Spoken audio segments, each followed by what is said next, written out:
I keep trying to articulate this in a way that's satisfactory to me, and it's very difficult because it's going to sound pompous, and it is quite off the mark to imagine that this is in any way self-congratulatory, because it is not. It is merely an analytical description, and I think the news is good.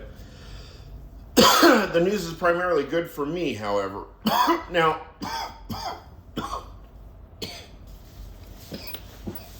I have no secrets. And that's good for me. It's also good for you, whoever you are. Whoever you are, you're my friend. Even if you're my enemy, you're my friend. Because what? Because I wear this because of the teaching to love your enemy. That's why I wear that. That's the main reason that I wear that. Because I think that that's a real teaching, to love your enemy. I don't really know who my enemy is, but if somebody challenges me and says, Dimitri, is that your enemy? Is Donald John Trump your enemy? I'll say no. No, how can he be the au contraire? He is the leader of the free world. He is the leader of the United States of America. I am sworn allegiance to the United States of America, not to Donald John Trump, the man, but to expound, uphold, and defend, to the best of my ability and knowledge, the Constitution of the United States of America. That's, I think, so far as I've understood my civic duty, that's how I've understood my civic duty.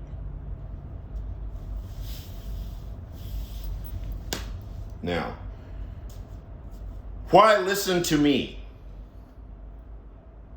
Why listen to Dimitri? What do I know after all? Maybe I'm going through something. Maybe I'm unwell. After all, what are my credentials? Well, my credentials, they look a little bit old-fashioned. But in our present world, they actually look remarkably fashioned. I come from a lineage. I come from a lineage of wealth.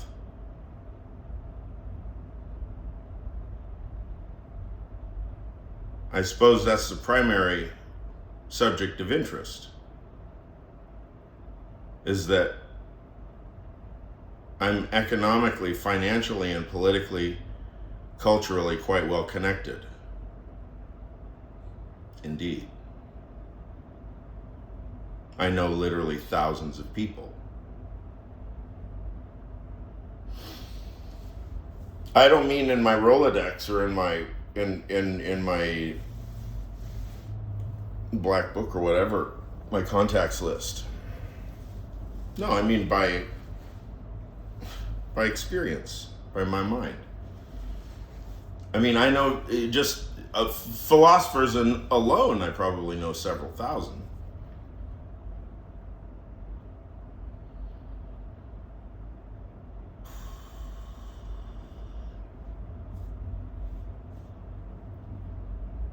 And I followed, what? A path of dilettantism. I cultivated a number of fairly intense interests, and I was dragged along by my rich Greek father in his business endeavors. And I always told myself that I was young and stupid and that I would probably come to my senses. So whatever it is that I meant when I thought that, maybe that's what's happening now. Although this sort of coming to my senses isn't really a coming to my senses at all. It's rather just a kind of formal acknowledgement that it is these senses that have been engaged the entire way through. It is these very senses that you've always known, that you've always encountered, that you've always been inscribing and logging information into all these years, dear friends and colleagues, and etc., etc. This is the input device. And everything you've been telling me has been logged, entered, and processed and contemplated. Every goddamn last thing. Everything you've told me. Every last person. Friends, enemies, rubbish, divinity, superiority, mastery, squalor, insanity, depravity. So much depravity. So much depravity, so much divinity, so much everything for the mind of a philosopher. So when everything is so disjointed like that, and you have to think everything all at once, how am I going to focus on, like, oh, well, I'm a real estate guy, or oh, no, I'm a music guy, or oh, no, I'm a philosophy guy? No, it's like way more expansive than that. The whole thing has to be self-metabolizing from every standpoint. So the music has to be able to metabolize the philosophy has to be able to metabolize the sex has to be able to metabolize the mathematical logic, and so on.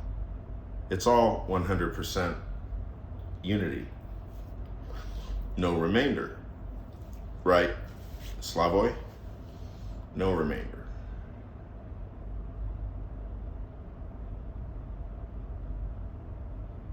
So the truth is,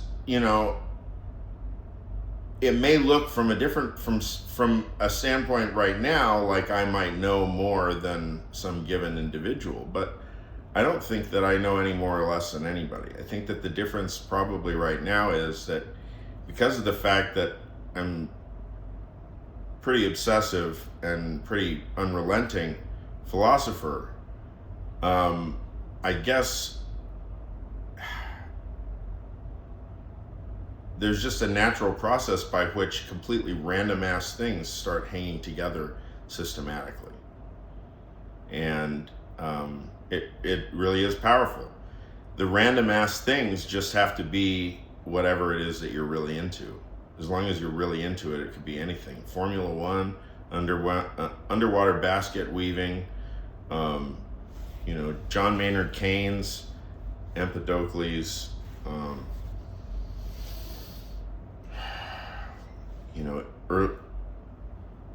early Byzantine coins, the Sami, Laplanders, reindeer. It's all very powerful. So who knows more? Who knows most? Who's the best thinker? Who's the most powerful thinker? Well, I don't really think that there's any answer to that question, because there are plenty of nerdy people out there that are nerdy not just in one way, but in several. I mean, they like gamers and cosplay stuff, and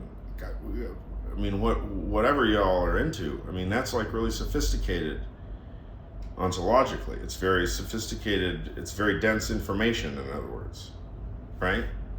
There's all kinds of logic involved, all kinds of reasoning, all kinds of like syllogistic structures and everything in cosplay, fantasy, gaming, you name it, right? And all of that stuff I'm almost completely illiterate in. So whoever it is that teaches me about those things, I will learn from them. So do I know more, or do they know more? Who knows more? Me or my mother? I know more philosophy than her, but she's 35 years older, and she's actually lived through literally more philosophy than I. She's taken certain philosophy courses that I have not taken. She has written certain papers I have not written. I've never written a paper on Bergson. She has. She wrote a paper on Bergson in undergrad. Who knows more? Me or Dale? Who knows more, me or Donald Trump? I don't know how to reason like he reasons. Is he reasoning? You better believe he's reasoning. Go talk to Graham Priest. He'll explain it to you. Fucking A, he's reasoning. He's fucking sophisticated. Game theoretic fucking probability. Probabilistic game theoretic epistemology. Brandon Fiddleson. Tina Eliassi Rad. Yes. He's not formally aware of it. In the de jure sense. He doesn't have the formal account of it. He just flies by the seat of his pants, but you better believe he's doing a tremendous amount of game theoretic anticipation, and it's all axiomatized by paraconsistent and or dialetheic axioms. And I guess probability ratios or percentages have to be assigned at each position of the dyad. I don't know. You guys work it out. You guys are the logic people. I don't know logic. I just know thinkers. But I know like a lot of thinkers. That's the difference. Maybe I know more about thinkers than most people. I mean, maybe that's my contribution. So, having a guy like me around to consult in matters of U.S. government, I don't want to be a leader. I'm not a leader. I mean, this is a very crucial point about the structure. I mean, everybody needs to understand this about me, please. I am a learner. I am a student. I will teach when necessary, but my place is in the classroom, in a seat, listening to somebody who is talking, who is expounding their theory or somebody else's theory. I just want to be around brains and be able to talk about that stuff. I don't care if I'm standing in front of the room or in the back of the room or I'm sitting on the floor. I don't care where I am in the room. I don't care if you tell me that you're the teacher and I'm the student, or you tell me that I'm the student and you're the... Right. It's the stuff. Being itself. Gigantomachia peritis usias. Has anybody looked that up yet? Have you gotten a copy of Heidegger's Sophist? Every single word out of my mouth is a fucking homework assignment. Coming from the person with half F's on his report card. Yeah, I don't do my homework assignments. This is a big problem for me. So what am I doing assigning you homework? I have no right to do that, right? Yeah, what I teach literally is possible without doing any homework. But there is simply really one method. You just have to fucking pay attention. Every single second, every single nanosecond, you have to pay attention. You have to log all the names of the concepts, all the symbolic names, all the relations between the names and the concepts, all the Aristotelian structure, all the dyadic structure, all the bivalences, every single second, every single moment, every single... What? Donald John Trump, is this the way that you think? Is this the way you parse reality? I don't think that the nuclear football should be very near you.